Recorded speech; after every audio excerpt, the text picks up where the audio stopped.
Heureux de vous retrouver sur Medi 1. Bienvenue dans l'invité de la rédaction.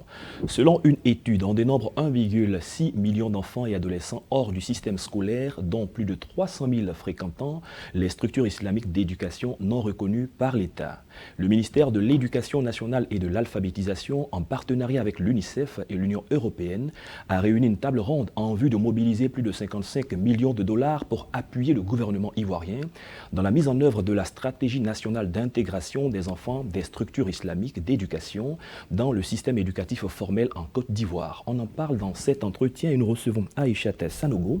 Elle est chef projet chez Indigo Côte d'Ivoire. Bienvenue Aïchata.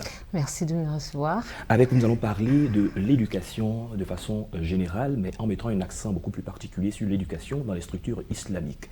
Quand on parle de structures islamiques d'éducation, à quoi est-ce qu'on fait allusion?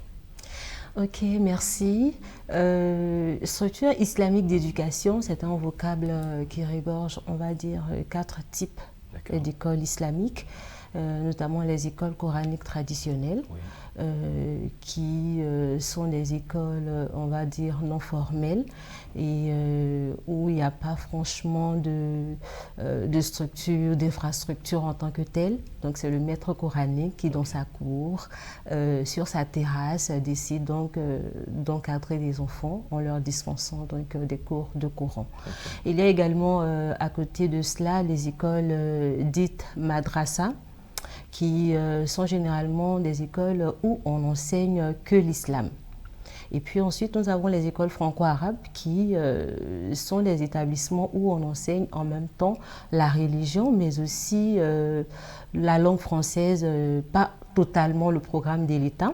Et puis il y a également la dernière forme qui est les écoles confessionnelles islamiques qui aujourd'hui, par la grâce de Dieu, enseignent en même temps le programme islamique, la langue arabe, mais aussi le programme de l'État.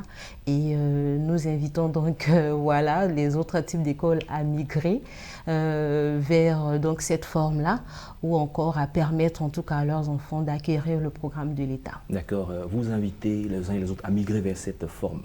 Que pensez-vous de cette stratégie nationale initiée par le ministère de l'Éducation pour intégrer justement ceux qui sont dans le type d'éducation considéré comme non formel? Alors vous savez, l'objectif de l'État à travers cette stratégie, donc la vision de la stratégie, c'est qu'en 2025, nous ayons des citoyens qui ont en même temps la formation religieuse, mais qui ont également acquis la formation donc, du programme formel et qui, avec ces deux types de formation, arrivent à servir, on va dire, la nation. Donc, cela veut dire que l'objectif de cette stratégie est tellement noble, permettre à tous les enfants donc, du Côte d'Ivoire d'accéder au programme formel, qu'ils soient musulmans ou pas. Est-ce que cela veut dire que les personnes qui ne sont pas dans le système formel ont un handicap? Bien sûr qu'ils ont un handicap. Vous savez, pour être un citoyen complet, il faut bénéficier de ce qu'on appelle le socle commun de connaissances, de compétences et de culture. Et cela s'acquiert à travers le programme formel, puisque c'est ce programme-là qui est dispensé partout en Côte d'Ivoire dans toutes les écoles, qu'on soit à Mans, à Soubré ou à Bobo. Quand on quitte la classe de CE1 et qu'on se rend dans une autre ville pour continuer au CE2, c'est le même programme. Donc ce n'est pas parce qu'on est dans une école islamique qu'on ne doit pas bénéficier en fait de ce programme. Donc, il va sans dire qu'il y aura des difficultés, il y a des barrières religieuses à cette intégration au système formel. On ne dira pas des barrières, c'est plutôt des craintes. Des craintes, voilà, parce que vous savez, les promoteurs de ces établissements islamiques, tout comme certains parents au niveau de la communauté, se disent que l'État veut soit contrôler leurs établissements ou dénaturer tout simplement leurs établissements et empêcher même les enfants d'apprendre leur religion, alors que c'est complètement faux, parce que l'État, dans sa démarche, n'empêche aucunement les écoles islamiques de faire l'islam. mais l'État leur demande tout simplement d'ajouter à ce programme religieux, on va dire, le programme formel. D'accord. Vous étiez récemment à un de vos ateliers où vous avez essayé de présenter un peu la situation au plan national. Qu'est-ce qui ressort de cet atelier sur la question en cours?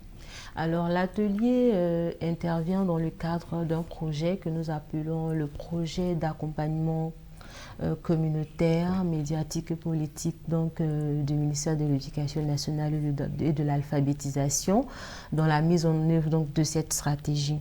Nous avons donc depuis octobre 2020 commencé ce projet et à partir d'août dernier, nous avons mené des séances de sensibilisation au sein de la communauté, engagé également des blogueurs et avec qui nous avons mené de la communication sur les réseaux sociaux. Donc il était important après 2-3 mois d'activité sur le terrain et sur les réseaux sociaux de faire un petit bilan pour essayer de voir ce qui a marché ou ce qui n'a pas marché.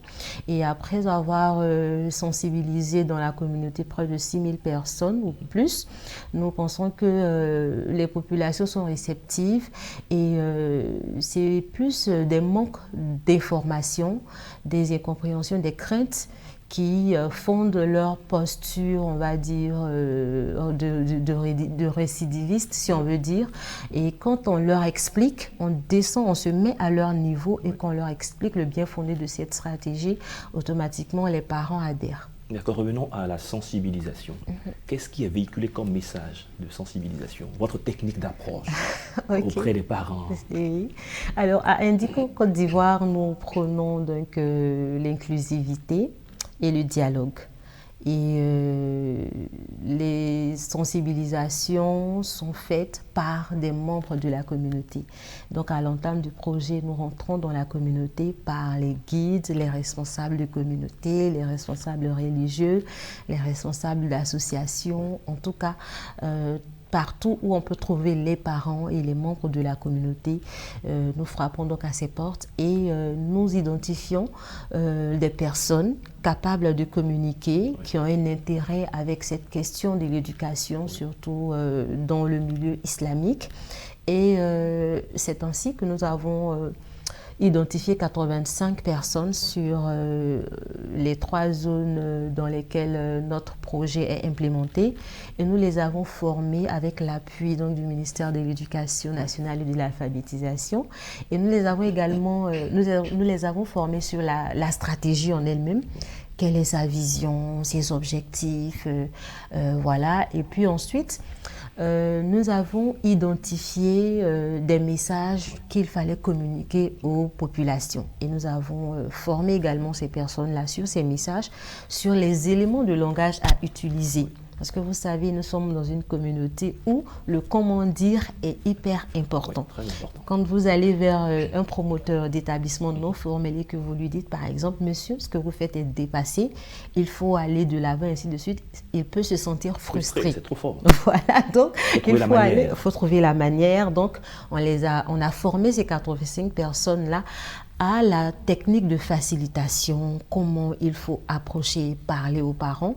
Et donc, du coup, il faut juste montrer aux populations l'intérêt qu'elles auront à adhérer à ce processus. D'accord, parlons d'adhésion au processus. Qu'en est-il des élèves, des concernés eux-mêmes? On a coutume de dire que ce qui est fait pour moi, sans moi, est contre moi. Est-ce que vous avez un retour? Est-ce que vous les associez? À quel niveau? Alors, il faut dire que la stratégie est franchement basée sur l'intérêt des enfants eux-mêmes. Okay. Parce qu'aujourd'hui, on remarque de plus en plus que les enfants demandent à leurs parents à être inscrits dans des structures où on fait le programme formel. Oui. Donc nous avons eu ces retours-là. Et Indigo Côte d'Ivoire a eu à appuyer l'État de Côte d'Ivoire en menant des études sur la demande sociale d'éducation islamique en Côte d'Ivoire. Donc nous avons compris que les parents sont intéressés par ce type d'éducation mixte qui prend en compte le programme religieux et en même temps le programme formel. Et nous avons également mené des études qui nous ont permis de comprendre que les parents ont un manque de connaissances sur la stratégie. Et c'est toutes ces études qui nous ont permis en fait d'arriver à ce projet que nous implémentons maintenant, qui est un projet de communication et de dialogue au sein des communautés. Et tel que les choses évoluent, vous avez beaucoup d'espoir quant à la réussite de vos initiatives. Bien sûr, bien sûr, bien Merci. sûr.